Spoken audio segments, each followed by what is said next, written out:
막 표현으로는 죽는 줄 알았다는 표현을 써요. 애를 낳는 것보다 더 힘들었는지 많이 힘들었다고 그래요. 근데 지금도 고통의 시간을 보내는 사람들이 병원에 가면은 많이 있어요, 없어요? 너무너무 힘든 시간을 보내는 사람들이 많이 있어요. 근데 우리 지금 힘들지 않게 편안하게 매 순간을 보내고 있잖아요. 그런데 아무 아픈 데 없이 한 시간 보내는 게 이게 얼마나 감사한 겁니까? 그래야 한 거예요. 그러니까 한 시간이 은혜고 이게 감사한 일이더라 이거예요. 네? 사람들은요 죽다가 살아나면은 하나님이 살려주셨다고 감사해요. 그런데 아예 죽을 일이 없는 거는 감사를 안 해요. 여러분 죽다가 살아난 게 감사해요? 죽을 일이 아예 없는 게 감사해요? 죽을 일이 아예 없는 게 감사한 거 아닙니까? 우리는 더 감사한 은혜 속에 살고 있는데 감사를 안 한다는 거는 이거는 모순이다. 그런 생각이 들어서 저는 너무너무 감사거리가 아주 많아가지고요. 저는 요즘 이제 감사 부자가 되다 보니까 이게 마음이 풍성해지고요. 이게 오늘 비가 오고 우중충하지만요. 아주 화창한 날보다 기분이 더 좋고 마음이 너무 밝은 거예요. 할렐루야. 아멘. 예, 여러분들도 아무리 날씨가 우중충하고 장마 날씨고 그래도요. 여러분 우리 마음에 빛 대신 주님이 계시면은 우리는 항상 밝고 희망차고 매일매일 좋은 날이고 새로운 날이고 에브리 해피데이입니다. 날마다 행복한 날이 되는 거예요. 아멘.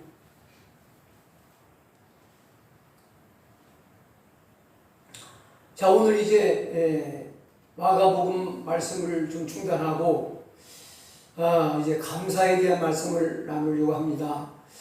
오늘 이제 10사람의 문둥병자가 고침을 받은 이 기적의 이야기입니다. 근데 이 기적의 이야기는 누가복음에만 나오는 특별한 기적의 사건입니다.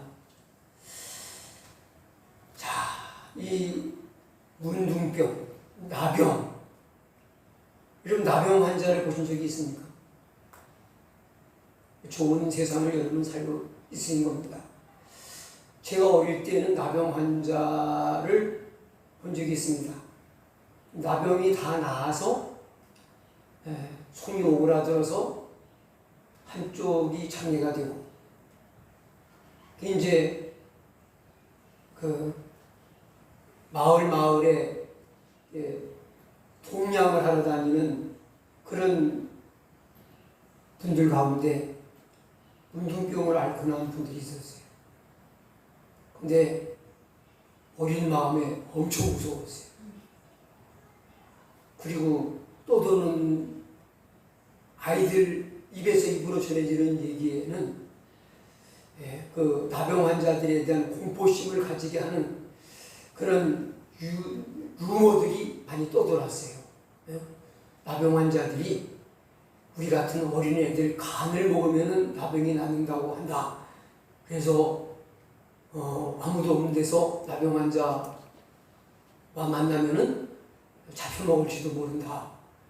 그런 얘기가 돌아가지고 저는 한 5km, 6km 되는 그런 먼 곳에 학교가 있어가지고 학교 갔다 오면은 혼자 오면은 아주 껄쩍지근했어요. 그래서 꼭 친구들하고 같이 떼를 지어서 2명씩, 3명씩, 최소 2-3명씩 같이 이렇게 다니는 게 보통이었어요. 혼자 가면은 6km 가까이 되는 그런 거리를 또 혼자 가면은 심심하기도 하고 그런 기억이 있는데 다 만들어낸 거짓된 루머였죠. 이 문둥병에 대해서 좀 먼저 우리가 생각을 해보려고 합니다. 이 나병은 만성 전염병입니다. 그 병의 특징은 그 피부로 아마 침투를 해가지고 그 나병의 세균이 침투를 해서 먼저 그 피부에 탈색 현상이 일어나서 붉거나 흰 반점이 생기기 시작을 해서 진물이 나고 이제 서서히 그 신경이 마비돼 가지고 그 문둥병, 나병이라고 해야 되는데 그 습관이 돼 가지고 문둥병이라고 그러는데 여기는 문둥병자 안 계시고 또 가족 중에도 그런 분들이 없는 것으로 알고 있으니까 그냥 나오는 대로 하겠습니다. 그런데 이게 신경이 마비가 돼가지고 뜨거운 물이 엎질러져도 뜨겁지도 않고 바늘에 찔려도 아프지도 않고 그렇게 그 감각이 없어진다고 해요. 그러다가 이 세균이 이제 연골과 이런 세포 조직까지 이제 그 녹아 버리게 만들어 가지고 이제 손마디가 하나 없어져 버리고 눈썹이 다 빠지고 귀가 떨어지고 코가 또 이만큼 떨어져 나가고 그러는 거예요. 그래서 보기도 흉측하고 또 그 염증으로 인해서 냄새도 나고 좀 최악의 질병이죠. 거기다가 또 전염증이 강하죠. 그래서 유대인들 사이에서 물론 다른 민족들도 그렇겠지만 최고로 그 저주스러운 병으로 생각을 했고 가장 부정한 병으로 생각을 했습니다. 그러니까 문둥병자를 바라보는 시선이 참 그 골몰이 참 혐오스럽고 악취가 나고 전염성이 있고 요즘 코로나 바이러스에 감염되면은 이쪽으로는 아무 위상이 없잖아요. 그런데도 누가 확진 판정을 받았다 그러면 그 주위에 있는 사람들이 싹 도망가 버립니다. 네? 그래야 그래요. 아무도 안 넘어요. 가족도 다 피해요. 근데 문둥병은 그보다 더하죠.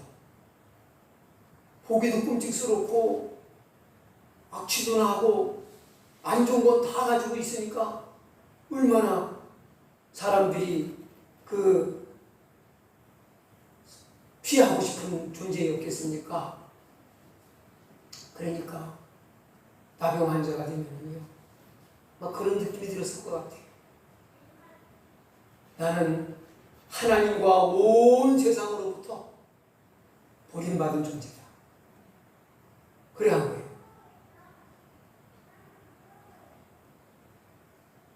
얼마나 육체도 힘들지만 마음이 힘들었겠습니까? 아무도 그를 반겨주는 사람, 맞아주는 사람, 좋아하는 사람 없습니다. 온 세상이 나를 버렸고 하나님마저도 나를 버렸다고 생각했을 겁니다. 그러나 그것은 사람의 생각일 뿐이죠. 온 세상이 다 그를 버렸을지 몰라도 하나님은 그들을 버리지 않았습니다. 어떤 의학 공부를 해서 의사가 되신 장로님 간증을 제가 어제 비가 주룩주룩 오지만 제가 한 1시간 정도는 밖에 나가서 걷습니다. 근데 왜 걷는가 하면은 좀 정신도 맑아지고 이렇게 운동을 하기 위함도 있지만요. 그 시간이 제게는 은혜 받는 시간이라 해요.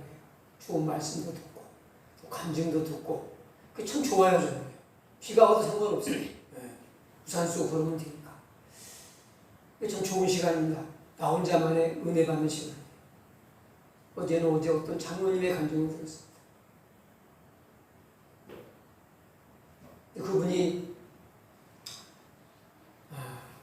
의사이면서도 B형 감염 환자를 치료하다가 자기가 급성 B형 감염에 감염이 돼가지고 간 수치가 40이 정상인데 막 400, 500, 600까지 막 폭포 올라가가지고서 이게 막 죽을 지경이 된 거예요. 병원에서도 살 가망이 없다고 할 정도로다가 아주 위급한 상황까지 갔는데 제가 그런 기도를 너무 죽겠으니까 자기도 모르게 했다는 거예요. 제가 이제 제 앞뒤로 이렇게 인도하셔서 이런 과 의사가 무난히 되게 하시면 제가 이렇게 봉사를 하겠다. 그렇게 기도를 했는데 하나님께서 그 기도를 잊지 않고 계셨는지 자기는 이제 급할 때 기도하는 거하고 또 자기 기도가 이루어지면 또 사람 마음 바뀌어요. 그러니까 까맣게 잊어버리고 자기는 이제 국립병원에 이제 그런 병원에 가서 이제 월급 따박 받아가면서 일하는 그런 병원을 지원을 했는데 이제 하나님께서 다른 데로 투시더라는 거예요. 그래서 어디로 가게 되는가 하면은 그 결핵 나환자들을 이렇게 하는 그런 지금도 이제 약이 좋아져 가지고서 전염이 되지 않도록 이렇게 예방을 할 수 있지만 전염이 안 되도록 이제 약으로 처방해서 전염은 안 되지만은 지금 나병 환자들이 상당히 있다고 합니다. 근데 그분들을 돌보고 그분들만 전담으로 치료하는 그런 의사협회가 있나 봐요. 근데 그 의사협회에 속한 그런 이제 의사가 되게 하셨다는 거죠. 그래서 소록도에 가가지고 그 나병 환자들만 주로 돌보는 그런 나병 환자처럼 의사가 된 거예요. 근데 그 나병 환자를 치료하는 전문의가 피부과를 전문으로 전공한 의사가 주로 맡는다고 그래요. 근데 그 장로님이 피부과 의사인 거죠. 이 사회에 나와서 병원 차려가지고 하면 피부과 의사들이 사실은 도움을 제일 잘 볼 수 있습니다. 그런데 이제 하나님은 돈 버는 것보다는 그럼 자기가 이제 그 나병 환자들을 치료하면서 이렇게 주님의 사랑을 배워가고 느껴가는 가운데 그 어간에 여러 가지 체험들이 있고 감정들이 많이 있었습니다만은 그 중에 중요한 것은 하나는 어떤 나병 환자로부터 정말 마음이 담긴 그런 선물을 받게 됐는데 참 힘들게 사는 나병 환자로서는 참 과한 선물을 준비해 가져왔다는 거예요. 그게 뭔가 하면은 올림픽 메달하고 똑같이 그렇게 만들어 가지고 왔는데 이 선생님께 제가 감사의 표시로 정성껏 마음을 담아 준비한 선물이니까 받아주십시오 하고 선물을 냈는데 이제 그래서 그 메달 올림픽 메달하고 똑같이 이렇게 그거를 어디서 보고서 그걸 똑같이 이제 그걸 만들어 달라고 부탁을 해가지고 전문 그런 메달을 만들면서 만드는 것 같아요. 근데 번쩍번쩍 해가지고 이제 그냥 모형만 이렇게 쬐는데 진짜 금으로 된 메달을 해가지고 왔더라는 거예요. 아니 이 사람이 돈이 어디서 나가지고 이게 금이 한두 돈이 아닐 텐데 이런 메달을 해왔나 싶은 게 이걸 내가 받아야 되는 건가 하면서 그냥 마음이 너무 멍해가지고서 좀 말이 안 나올 정도의 선물을 해가지고 그 반품을 받으면서 자기 마음속에 뇌에 딱 스쳐가는 게 뭔가 하면은 뭐가 깨달아지는가 하면은 하나님께서 나병 환자들을 너무 사랑하시는구나. 그래서 내가 싫은데도 불구하고 그냥 하나님이 그냥 어쩔 수 없이 보내셔가지고 와서 하는데 그나마 마음에서 우러나서 한 것이 아니라 그 전에 한 그 기도를 기억하셔서 이제 이 자리로 하나님이 인도하셨는데도 불구하고 차원에서 기쁨으로 사랑이 끌어올라서 한 것도 아님에도 불구하고 하나님이 내게 이렇게 내가 가장 긍휼히 여기고 사랑하는 자들을 위해서 봉사했으니 내가 네게 이것을 선물하노라. 그렇게 하시면서 주시는 것 같더라는 거예요. 그래서 이건 이 사람이 주는 거라기보다는 하나님이 이 사람을 통해서 또 그 사람이 그렇게 일하더라는 거예요. 선생님, 장로님, 이거 제가 주제넘게 이런 걸 드린다고 생각하지 마시고 하나님께서 저를 통해서 주신다고 생각하시고 사용하지 마시고 받으세요. 그러더라는 거예요. 그 말씀과 함께 이제 하나님께서 그가 깨달아지는 건 뭐냐, 하나님께서 이런 나병 환자들을 정말 사랑하시는구나 하는 걸 깨닫게 되었다는 거죠. 성경 얘기만 하면은 좀 딱딱하고, 이건 다른 얘기를 꺼내면은 얘기가 길어지고, 고민이 길이가 있습니다. 이화를 해야 되나, 안 해야 되나? 해야 됩니까? 말아야 됩니까? 이화를 하다 보면 성경을 다 못 전하고, 성경만 하다 보면은 너무 딱딱해서 씹어먹기가 좀 힘들고, 그런 게 있어요. 자, 이 문둥병, 종교에 나오는 그 예수님이 고쳐주신 질병 가운데서 문둥병을 깨끗하게 하신 이야기가 많이 나와요. 그 외에 병을 안 고쳐주셨을까요? 문둥병을 깨끗하게 하신 것을 이렇게 여러 번 기록하게 하신 것은 뜻이 있고, 또 구약 성경에도 이 문둥병을 부정하다고 하나님이 하시면서 정결케 하는 법, 문둥병이 나았으면 진찰해서 정하다 판정을 받는 이런 법, 이런 거를 말씀하고 계시거든요.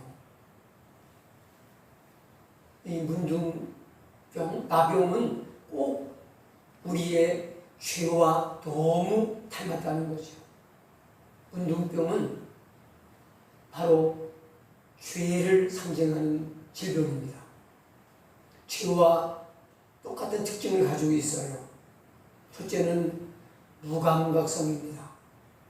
아까 감각을 잃어버린다고 그랬죠. 뜨거운 걸 만지면 뜨겁고 찌르면 아파야 정상입니다. 이 감각이 있기 때문에 우리는 아픔을 느낍니다. 이 아픔을 느낄 수 있는 것을 주신, 이 감각 기능, 신경 기능을 주신 것이 은혜입니까? 우리 나쁜 겁니까? 좋은 겁니까? 좋은 거예요. 우리 권사님 얘기하시면 좋은 거예요.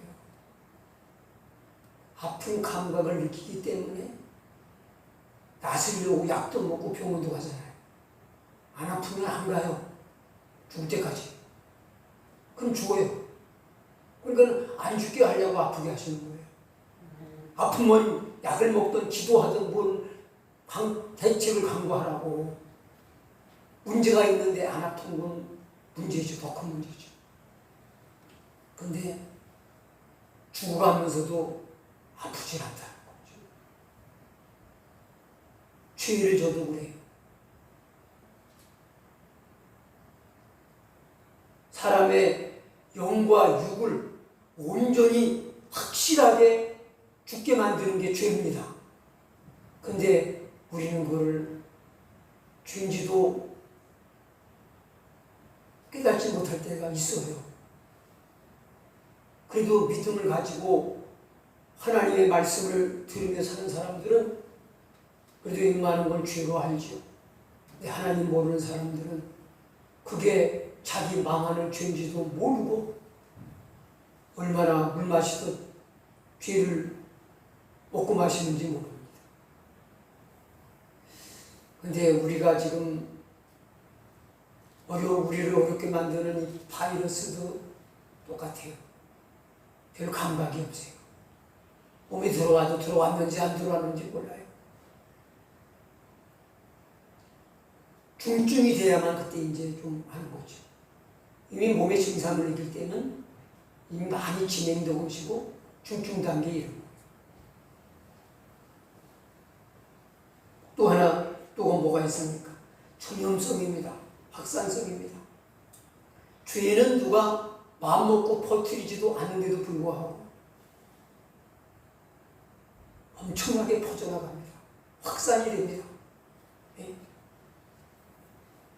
죄는 누가 기록시키는 데가 있습니까? 없어요.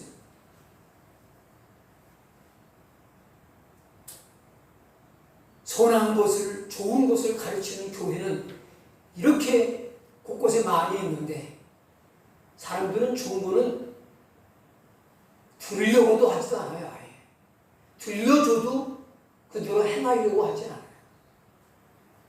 그러나 나쁜 거는 안 가르쳐줘도 그냥 합니다.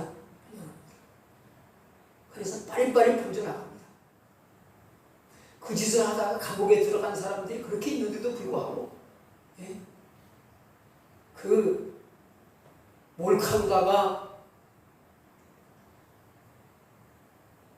음란 동영상을 제작하려고 몰카로다가 그 산집다 걸려가지고 연예인도 들어가고 들어간 사람들이 있는데도 지금도 계속 그런 뉴스가 계속 나오고 지금도 계속 찍고 있는 사람이 있어요. 안 그칩니다. 감옥에 들어가서 처벌을 받고 있는데도 계속해요. 누가 그거 하자고 의논했습니까? 아무도 그거 가르쳐준 사람 없어요. 우리 그런 것만 봐도 뭡니까? 사람 속에는 이 죄의 뿌리가 있구나. 뿌리가 있으면 어때요?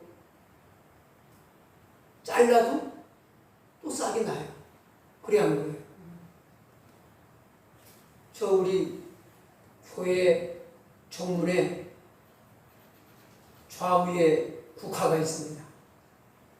지난해는, 올해는 한 번 안 잘라줘가지고 그냥 키가 쭉 컸는데 지난해에는 잘라줬어요. 그런데 뿌리가 건강하게 있기 때문에 또 나와가지고 지난 가을에 국화가 쫙 펴졌잖아요. 잘라도 또 나와요. 뿌리가 있습니다. 사람 속에는 죄의 뿌리가 있어요. 그걸 신학적인 용어로 원죄라고 하지 않습니까? 그러니까 뿌리가 있으니까 누가 안 시켜도 그냥 나오고. 신앙생활이 왜 필요합니까? 기도가 왜 필요하고 회개가 왜 필요합니까? 그 뿌리를 쫙내는 작업이 회개 기도예요. 그 뿌리를 쪼아서 태워 보이는 게 성령 충만 받는 거예요.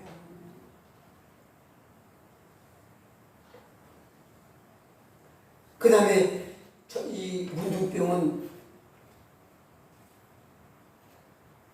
갈라놔요. 가족도 갈라놓고, 친구도 갈라놓고, 이웃도 갈라놓고, 전부 갈라놔요. 지금 바이러스도 그렇죠. 응? 확진 판정 나오면은 격리가 돼가지고 가족들 면회도 못 가고 아무데나 아무도 못 만나요. 격리가 되죠. 문둥병도 그렇고. 하나님과 멀어져요. 사람과도 멀어져요. 부부 사이에도 죄가 들어오면은 부부 사이가 멀어져요. 그렇죠?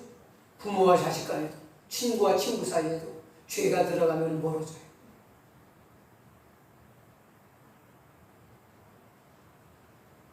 그 죄는 갈라놔요.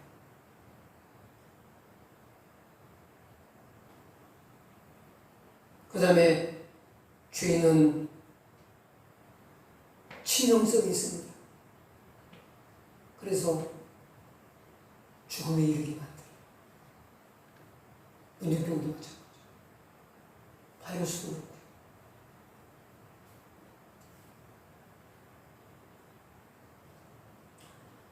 자, 근데 요즘 막 변이 바이러스인가 뭐가 또 등장해가지고 아무도 환영을 안 하고 오라고 안 하는 건데 이런 게 또 나타났다고 매일 뉴스가 나오고 확진자가 지난 금요일에는 뭐 800명대가 넘고 그러잖아요. 근데 옛날 같으면 800명대 되면은요 막 난리가 나죠. 교회도 펄진하게 막 주일마다 와서 조사하고 가고 막 뭐 몇 명 이상은 모이지 말라고 하고. 근데 이제 계속 이 상황이 지속되다 보니까 이제 무뎌져 가지고서 800명도 그만이고 80명도 그만이고 뭐 이게 무뎌졌어요. 우리 모두가 좀 그런 것 같아요, 안 그런 것 같아요. 이게 무뎌지는 게 문제다.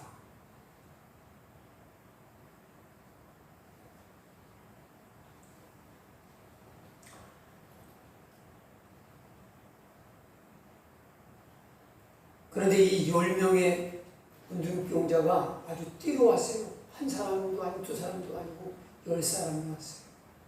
저는 이 10사람의 문둥병자가 주님 앞에 주님과 만나게 되는 이 상황을, 이 10사람의 문둥병자를 바로 문둥병과 같은 죄를 가지고 멸망을 향해 나아가고 있는 온 세상 주인들을 예표하는 이런 사람들이라고 생각을 했어요. 자, 그런데 이제 중요한 것은 1절부터 뭐 읽겠습니다. 예수께서 예루살렘으로 가실 때에 사마리아와 갈릴리 사이로 지나가시다가, 자, 예수님이 지금 어디로 가고 계십니까? 예루살렘으로 가고 계십니다. 예루살렘에 왜 가실까요? 주로 갈릴리 지역 그 중심으로 이방인들을 대상으로 복음을 전하시고 이적을 행하시다가 이제 예수님이 예루살렘을 향해서 가시는 곳은, 예루살렘에 가시려면 아직 길이 많이 남았습니다. 그런데 목적지가 예루살렘이십니다. 예루살렘을 가시는 목적이 무엇일 것 같습니까? 예? 예, 그렇습니다. 이제 하나님의 때가 차가고 있기 때문에 십자가를 지시려고 가고 오시는 거예요. 그 뒤로는 다시 못 내려오세요. 마지막 올라가세요. 십자가 치려고 가세요.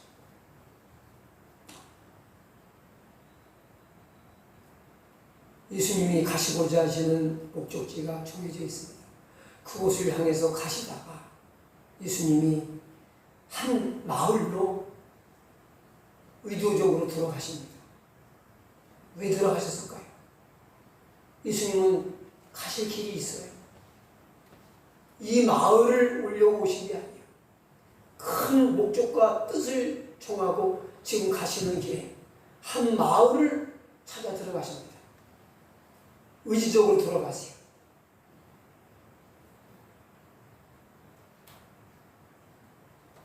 왜 들어가셨을까요?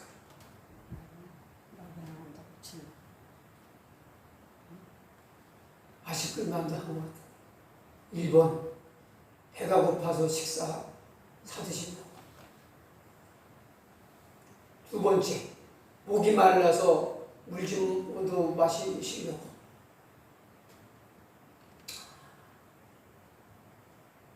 나이 저물어서 하룻밤 주무시고 가시려고. 네 번째, 만날 사람이 있어서. 4번. 네, 그렇습니다. 4번. 저는 우리 확신합니다. 그 만날 사람이 누굽니까? 나병 환자. 나병 환자들.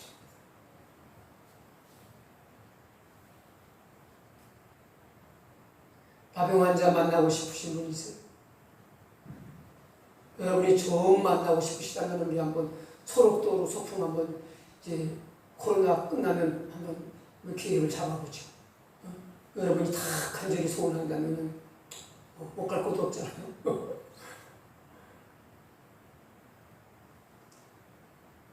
그렇게 뭐 보고 싶지 않으시죠? 네. 만나고 싶지 않으시죠? 나병 환자는 아무도 만나기를 싫어하는 사람이에요. 세상이 다 외면하고 등진 사람들이에요. 아예 제시키고 돌려놓은 사람들이에요. 건강한 사람들이 사는 동네는 살 수도 없어요. 막 10사람씩이나 있어 보면은 여기 이 나병 환자들만 모여 사는 그런 촌이 있었던 것 같아요.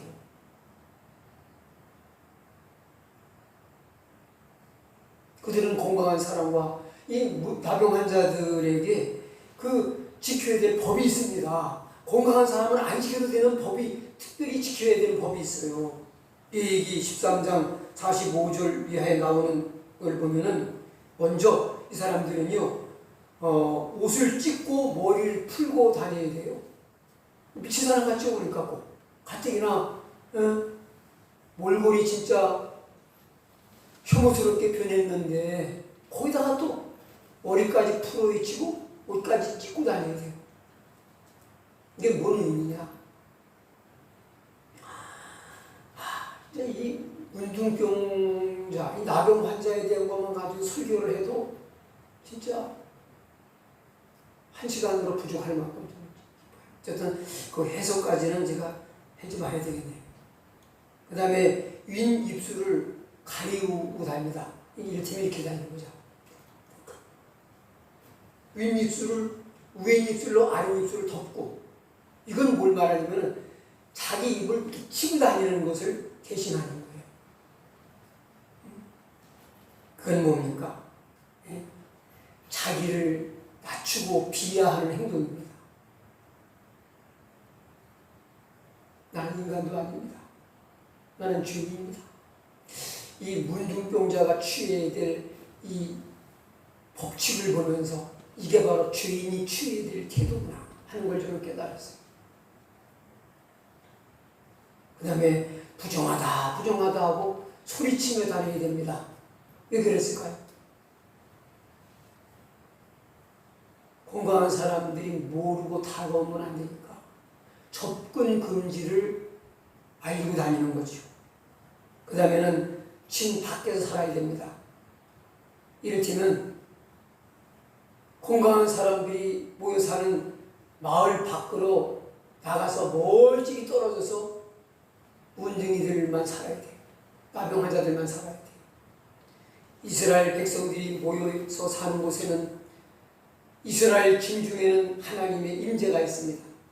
거룩하신 하나님의 임재가 있는 곳에는 갈 수가 없다는 거죠. 죄 있는 거룩하신 하나님께 갈 수 없다. 하나님의 거룩한 임재가 있는 곳에는 죄인은 나갈 수가 없다는 것을 보여주고 있는 거죠. 자, 그런데 주님은 그들을 일부러 의도적으로, 제가 이 말씀을 자세히 기도하는 마음으로 읽어보니까요, 예수님이 마음 먹고 찾아가신 거예요. 이 사람들 만나려고 가신 거예요.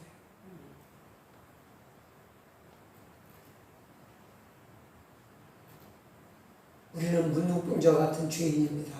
하나님 보실 때는 문둥병자하고 똑같아요. 우리는 잘났다고 큰소리치고 살고 있지만 분명히 그 이상, 나병 환자라도 주님을 만난 사람이라면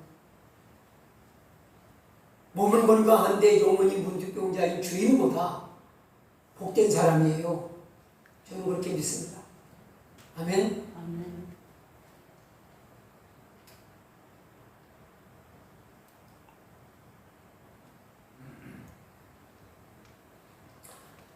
예수님이 이 사람들을 생각하셔서 찾아가신 거예요.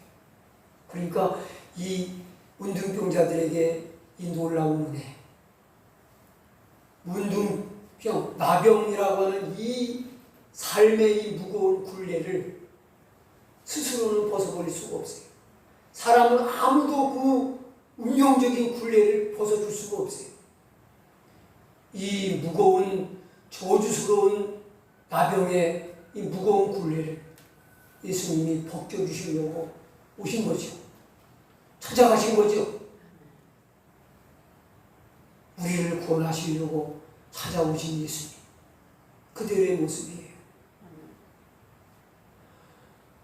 죄인들을 위하여 주님 찾아오셨네. 주 안에 생명이 있네. 죄인들을 위하여 주님 찾아왔으나 사람들 영접하네. 예수 안에 생명이 있네. 주님이 빛이 되시네. 예수 안에 생명이 있네. 주님이 빛이 되시네. 주님이 용접하는 자 하나님의 자녀요 주 안에 생명이 있네. 주님 앞에 오시오. 어서 빨리 오시오. 주 안에 생명이 있네. 이 찬송과 가사처럼 주님이 죄인들을 찾아오시는 예수님 보실 때에 문둥병보다 죄인이 더 더러워요. 우리가 볼 때는 문둥병이 더 더럽게 보이지만은 하나님 거룩하신 하나님 볼 때는 하나님 때는 사실은 문둥병을 우리가 부정하고 추하게 봐서 피하는 것처럼 꼭 문둥병이 죄를 닮았기 때문에 성경에 부정하다고 하시는 거예요. 사실은 하나님 보실 때는 문둥병이 부정하고 더러운 게 아니라 우리 속에 있는 우리의 죄가 문둥병보다도 더 추하고 냄새나고 더럽다는 것을 우리는 기억해야 돼요.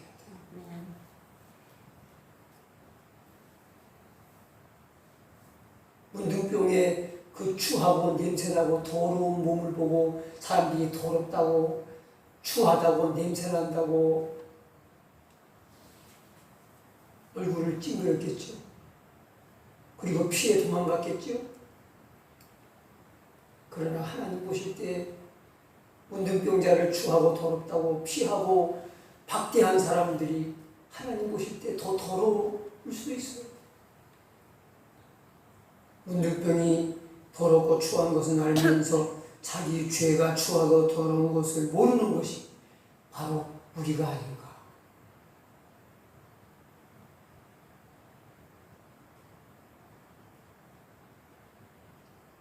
어떤 요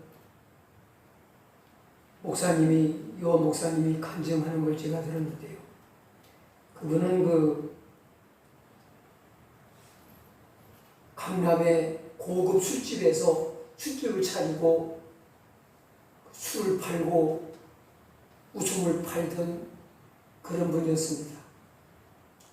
그분이 하나님의 특별한 그런 역사로 은혜를 받게 됐습니다. 은혜를 받기까지는 죽다 살아났다고 해야 맞죠. 많은 분들이 하는 얘기가 그래요. 하나님이 논리적으로 이성적으로 이해가 안 되다가 죽을 만큼 힘들어지고 이제 죽는구나 하는 순간이 되니까 하나님이 머리로 이해되는 것이 아니라 자기 심령으로 느껴지더라. 하나님은 이성으로 알 수 있는 분이 아닙니다. 우리 지식으로 알 수 있는 분이 아닙니다. 우리 영으로 알 수 있는 분입니다. 근데 그분이 은혜를 받고 강남의 그 고급진 교회에 예배를 드리러 갔어요. 그래 교회 열심히 다닙니다. 가서 마치 현장에서 간마다 잡혀있는 여인처럼 또 막달라 마리아처럼 눈물로 예배를 드립니다. 이제 좀 다니다 보니까 성도들이 그 사람이 누군지 알게 됐어요. 그러니까 그 교회에 고상한 권사님이 조용히 다가오시더니, 여보세요, 자매님 그 직업이 술집 주인이라는 얘기를, 고급 요정의 주인이라는 얘기를 들었는데 사실이냐고 그러더래요. 사실이다. 그랬더니 우리 교회는 그런 사람이 와서 예배를 드린 적이 없는 교회입니다. 그래서 그분이 그 얘기 알아듣고, 그럼 어쩌라는 겁니까? 예? 그 무슨 뜻이에요? 오지 말라. 그러니까 당신 같은 사람 얘기 뭘 자기게 안 되니까 내가 말아버리죠. 그래서 그 교회를 떠나가지고 다른 데를 다른 데 갔더니 그 교회는 받아줘가지고 그 교회 다니겠다는 얘기를 하시더라고요. 지금도 나는 그런 게 진짜 말만 그런 줄 알았더니 지금도 그런 교회가 있긴 하구나, 그런 얘기를 했는데, 참 지가 그 겉으로 보이는 것만 깨끗한 게 다인 줄 알아요.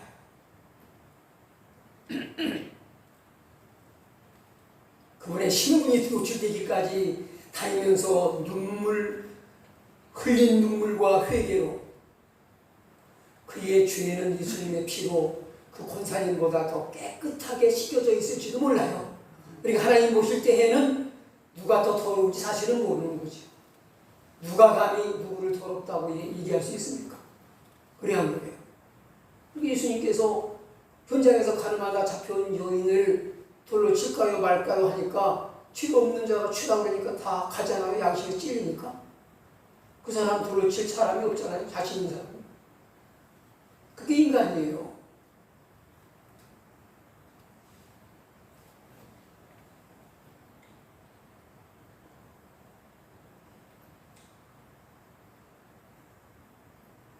자, 여기 보면은 이 10사람의 문둥병자들이 예수님을 만나게 됩니다. 그러나 다가가지 못합니다. 그래서 멀리 서서 소리를 높여서 예수 선생이여, 우리를 긍휼히 여겨주세요, 불쌍히 여겨주세요 하고 긍휼을 구하죠. 멀리 서서. 왜 멀리 못 갑니까? 문둥이는, 나병 환자는 당연히 건강한 사람 가까이 하면 안 됩니까? 법을 지키고 예의를 지키고 있는 거죠. 저는 이 모습 보면서 죄의 눈이 어두워서, 죄의 부정함으로 인해서 눈이 가려져서 은혜의 주님 앞에 나아가지 않고 있는 많은 세상 사람들의 모습을 봅니다. 근데 여기 소리를 높였다는 것은, 이 나병 환자들은요, 소리를 지를 수가 없다는 거예요. 왜냐하면은 이 나병의 세균이 이 연골과 이런 뼈마디 이런 데를 녹여내고 있기 때문에 소리를 잘 못 지르는 거예요. 소리를 질 수가 없대요. 그런데도 불구하고 이들은 소리쳐 예수님을 부릅니다. 이들이 얼마나 간절하고 절실하게 주님이 내게는 필요합니다, 당신의 긍휼이 필요합니다 하고 간구하고 있는지를 엿볼 수 있는 거죠. 이건 뭡니까? 예수님이 은혜 주시려고 찾아오셔도 이 사람들이 오셨나 보다 하고 그냥 나가서 맞이하지 않으면, 입을 열어 은혜를 구하지 않으면, 은혜로 주시러 오신 예수님은 그냥 발걸음을 돌릴 수밖에 없어요.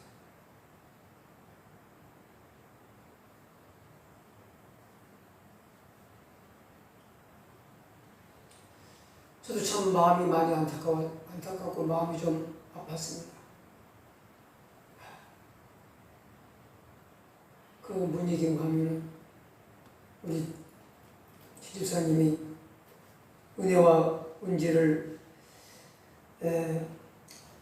주님의 사랑으로 참 놓지 않고 끝까지 좀 돌봐주려고 하는데, 주님의 이름으로 가면은 누가 가든,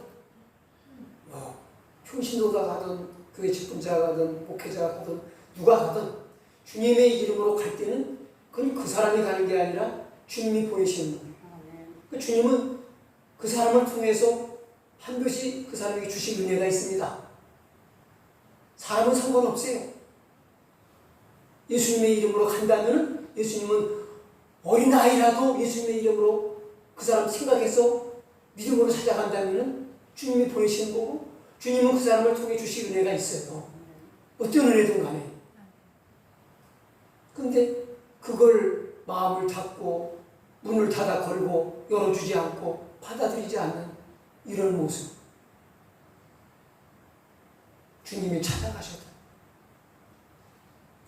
문을 두드려도 열어주지 않았어요. 돌아서 수밖에 없게 만드는 그런 사람은 은혜를 받을 수가 없죠. 은혜 주시려고 찾아오시는 예수님을 기쁘게 맞이해야죠. 모셔드려야죠. 자, 14절입니다. 같이 읽습니다. 보시고 이르시되 가서 제사장들에게 너희 몸을 보이라 하셨더니 저희가 가다가 깨끗함을 받은지라. 자, 보세요. 제사장에게 가서 몸을 왜 보여야 되는 겁니까? 왜 보이라고 하시는 겁니까? 나은 것을 예? 확인하는. 그렇죠. 이제 나은 거 확인 받으러 가는 거예요. 그러면 뭐부터 해야 됩니까? 고친 다음에 확인이 이루어져야 되는 거죠. 그래야 안 그래요? 예수님이 이 10사람의 나병 환자를 고치기 위해서 뭘 하셨나요? 뭐 하셨어요? 보신 것밖에 없어요. 여기 보니까 보시고 그 다음에 가라는 거예요. 예수님이 보시자마자 제사장에게 가라는 거예요. 뭔 보이라는 거예요? 보시고 끝. 나 이거 끝났어. 내가 저 제자에게 보여. 확인받고 와. 말이 안 되죠. 그렇죠? 뭐 하신 게 없어요. 본 것밖에 없어요.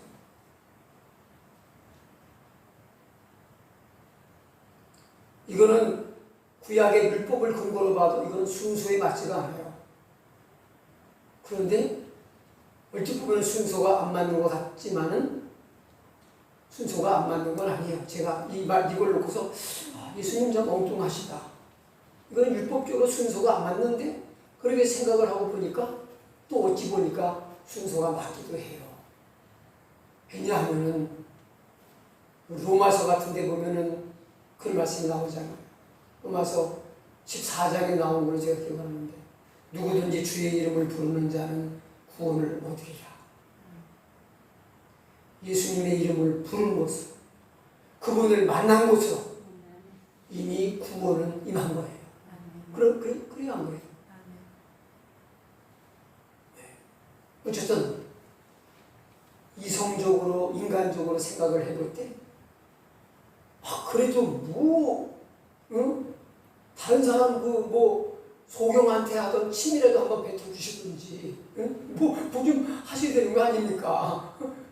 우리가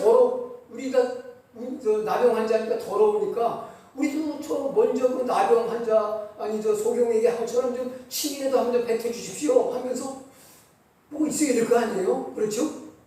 네. 그런데 이 사람들이 어떻게 합니까? 이 사람들이 안 낫고 그냥 이 나병은 나았는지 안 나았는지 금방 이 겉으로 드러난 병이기 때문에 금방 보여요. 그래 안 그래요? 흐르는 진물이 멎고 황부에 분명히 증거가 나타날 거 아닙니까? 근데 이제 이들이 깨끗해지죠. 근데 언제 깨끗해집니까? 가는 거. 예. 맞습니다. 군말 없이 가다가 보니까 깨끗해진 거예요. 자, 뭐가 먼저입니까? 우리에게 뭐가 먼저 있어야 됩니까? 예?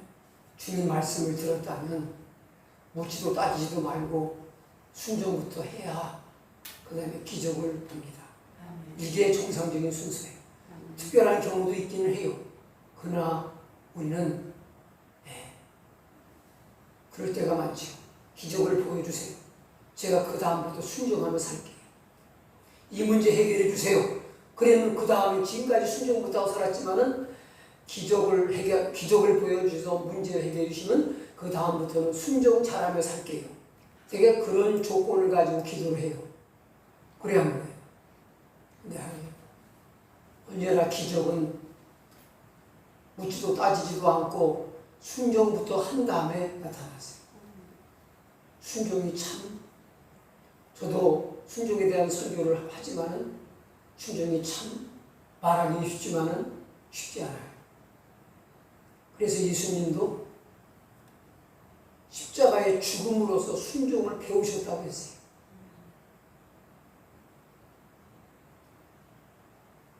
그러니까 예수님도 뭐예요?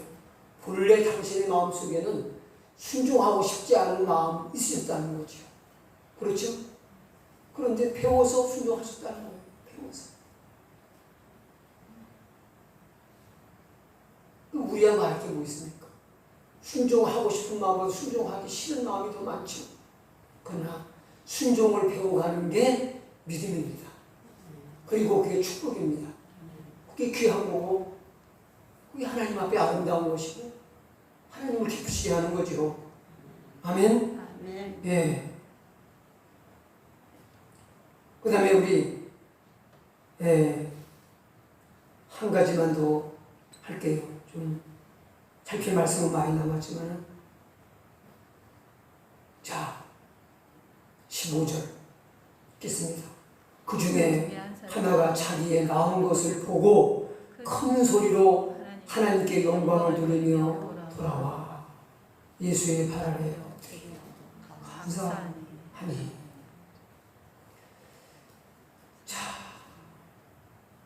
그 중에 한 사람은 자기가 낳은 것을 보고서 큰 소리로 하나님께 영광을 돌리면서 발걸음을 돌렸습니다. 가던 길을 털해가지고서 예수님께 다시 돌아갑니다. 감사하게 됐습니다. 그러면 자기 몸이 깨끗해졌다는 것을 보고 놀라고 경험한 사람이 이 한 사람뿐입니까? 하나만 난 거예요? 10살. 다 났어요. 다 났다는 것을 확인할 수 있는 말씀이 나오잖아요. 17절에 예수께서 대답하여 가라사대 10사람이 다 깨끗함을 받지 아니하였느냐? 9은 어디 있느냐? 다 깨끗함 받았다고 했어요. 다 깨끗해진 걸 다 봤어요. 이건 뭘 말합니까? 다 동일한 조건 하에서 같은 시간에 같은 은혜를 받았어요. 그런데 그걸 은혜로 알고 감사한 사람은 한 사람뿐입니다. 여기서 여러분 감사는 어떤 사람이 하는 겁니까? 누가 할 수 있다는 걸 할 수 있습니까? 감사는 조건입니까? 겸손한 사람. 감사는 절대 조건이 아니에요. 제가 제 감사하는 얘기 했잖아요. 제가 지금 받는 거 나만 받는 겁니까? 나만 오늘 맞이했습니까? 나만이 한 시간 한 시간 살고 있습니까?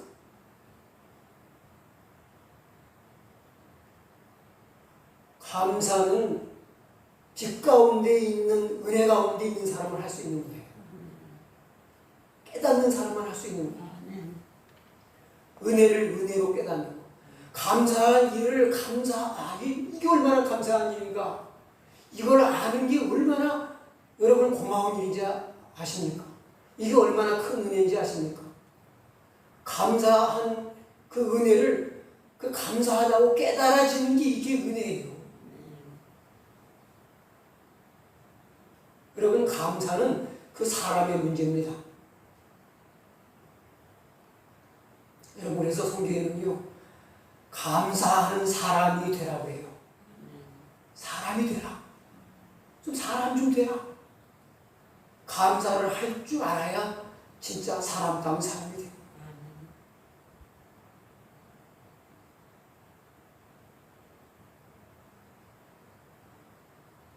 저는 우리 지방에 제가 아는 목사님들보다 아는 것도 부족하고 외모도 뒤떨어지고 다 부족하다고 해도 나는 감사하는 것만큼은 제일 많이 하고 싶어요. 제가 보니까 잘한다고 하는 건 교만 같고, 제가 경험을 해보니까 감사는 내가 빠지진 않겠다. 우리나라 모든 목회자까지는 아니더라도 우리 지방의 목사님들은 내가 자주 이렇게 좀 어떤 사람인지 좀 아니까 내가 감사하는 것만큼 다른 거 인물도 빠지고 학벌도 빠지고 내가 다 빠진다고 해도 내 감사만큼은 내가 아주 안 빠지겠다는 생각을 내가 하는 거예요. 네? 감사한 일이죠. 그건 역시. 네? 왜 그런가 하면요, 하나님께 감사의 마음이 많은 사람은요, 사람에게도 감사할 줄 알아요. 신기한 거는요, 감사를 원래 못하는 사람은 내가 감사하다고 감사를 표현해도 그 인사도 받을 줄조차 모르더라고요. 그래서 감사를 너무 못하는 인간은 남이 감사하다고 하는 것도 이상한 표정으로 봐. 뭐하러 그따운 말을 하지? 그런 식인 것 같아. 내가 느끼기에. 네.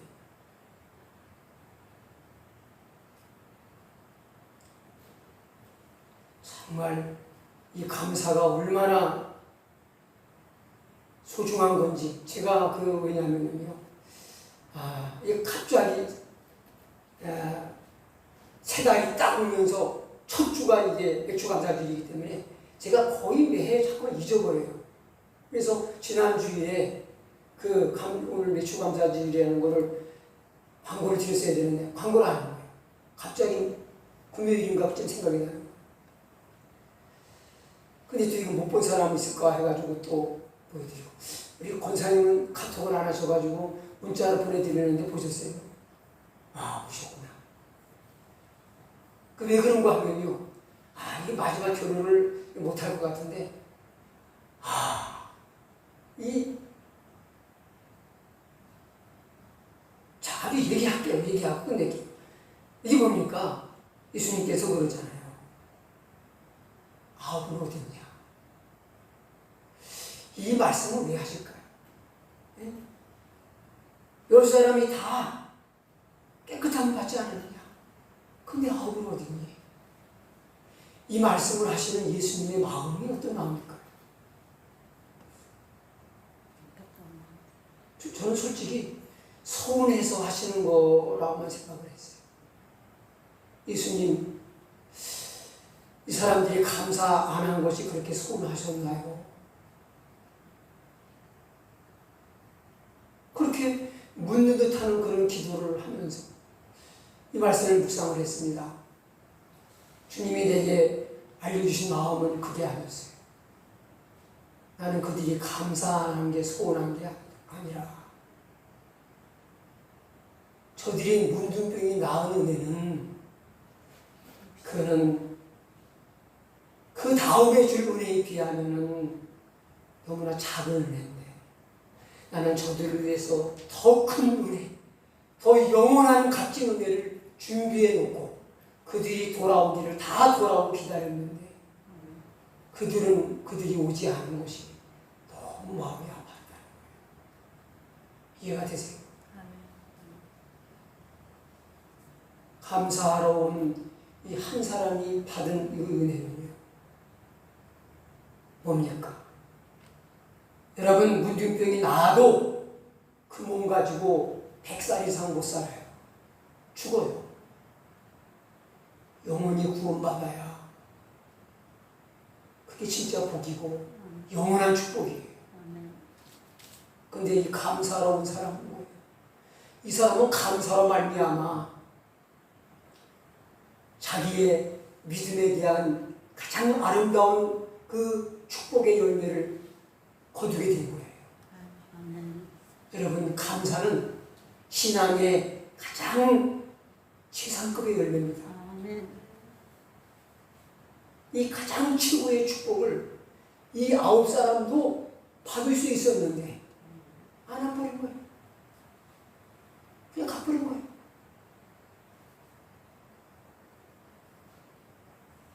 이 감사가 축복의 결정체구나. 아무리 큰 은사와 은혜를 체험해도 감사로 결말을 짓지 못한 사람은 진짜 가장 낯익은 그 축복의 열매를 따지 못하겠구나. 그걸 내가 깨닫고 나니까 이 감사절을 여러분들이 제대로 좀 마음을 모아서 지키도록 해주고 싶은 거예요. 그래서 제가 이렇게 알림 문자를 2번씩이나 보내는 거예요. 뭔지 이해가 되시죠? 이 감사절 1년에 2번 지키는 거, 우리 이때만이라도 정말 감사의 신앙의 의미를 좀 깊이 새겨야 돼요. 우리 하나님의 은혜와 축복의 절정은 감사에 있다. 감사가 이 사람에게서 빠져버렸다면 뭐예요? 껍데기예요, 껍데기. 하나님이 주신 최고의 축복에 포장지만 가진 거랑 마찬가지예요. 여러분, 육신적인 축복은요, 사실은 그 포장지만도 못해요. 영원한 하나님의 궁극적인 축복과 비교해 볼 때, 사도 바울도 고백했잖아요. 현재의 고난은 창차올 영광과 비교할 수가 없다. 현재의 고난, 핍박, 여러 가지 어려움, 그게 아무리 힘들어도 우리가 받을 영광, 그 영원한 축복과 비교하면 아무것도 아니라는 거예요. 그러니까 죽을 고비를 넘겨가면서도 그걸 바라보고 나간 거예요. 이 세상이 다라고 하면은 문둥병 낫는 게 축복이죠. 그러나 이 세상은 영원한 하나님 나라에서 하나님과 더불어 누리는 축복에 비하면 하룻밤보다 짧아요. 하룻밤보다. 여러분, 축복을 사모하시고 은혜를 사모하시되 더 큰 축복과 은혜를 사모하면서 여러분, 그 축복을 뭘로 마지막 아름답게 장식할까?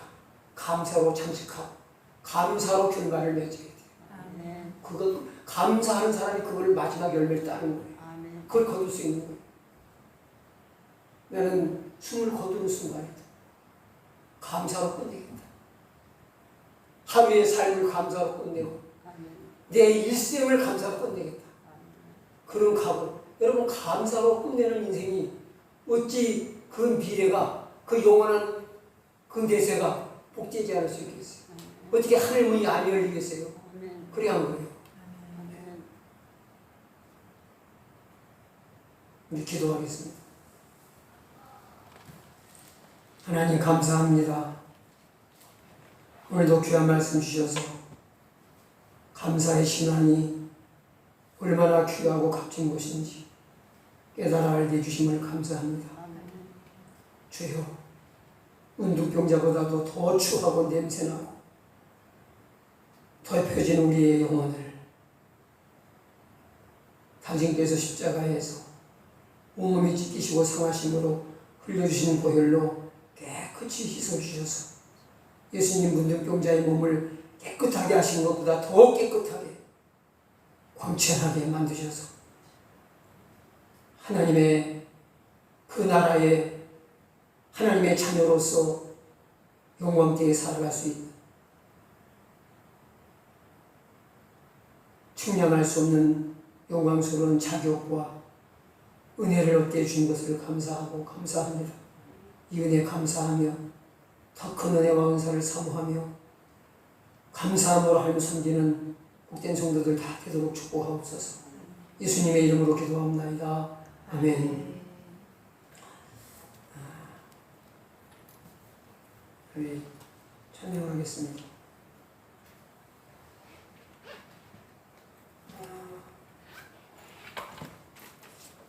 우리 909장 찬양하겠습니다. 네가 일 찬양 909번.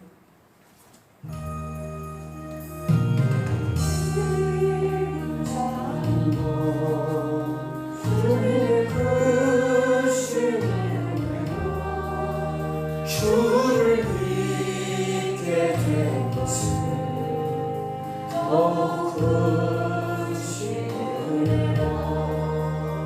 넘치는 주의 사랑, 놀라운 주의 은혜, 날마다 경험하며 주께 감사합니다. 세상에서 당하는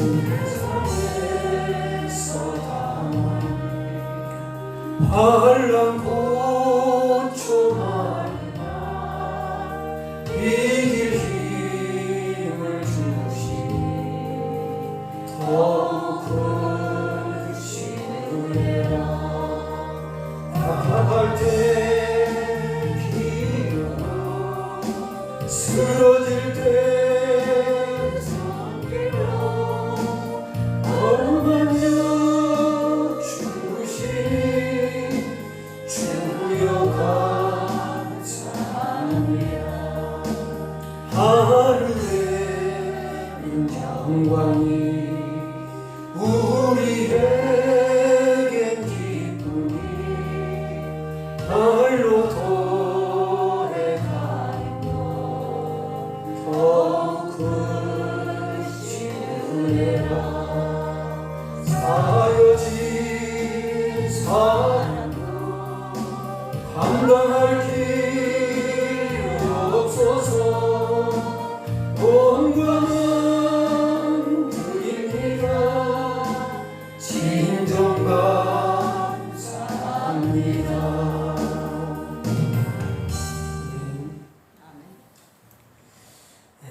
축도로 예배를 마치겠습니다.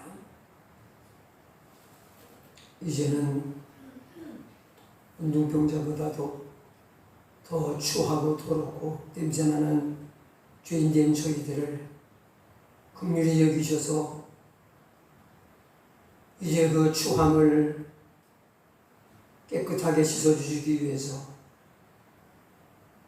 십자가에 피 흘려 죽어주신 우리 주 예수님의 크신 은혜와 측량할 수 없는 은혜와 사랑을 우리에게 주시는 하나님의 크신 사랑하시고 보혜사 성령님의 교통하심과 충만하신 귀한 은혜가 부정하고 더러운 우리의 죄를 속량해 주시고 깨끗하게 하신 우리의 구주 예수님을 바라보며 성삼위 하나님의 거룩한 은혜 날마다 감사하며 하루하루 믿음으로 이제 승리하는 삶을 살기를 간절히 소원하는 감사의 삶을 살기를 소원하는 우리 성도들에게 이제부터 영원토록 함께 하실지어다. 아멘.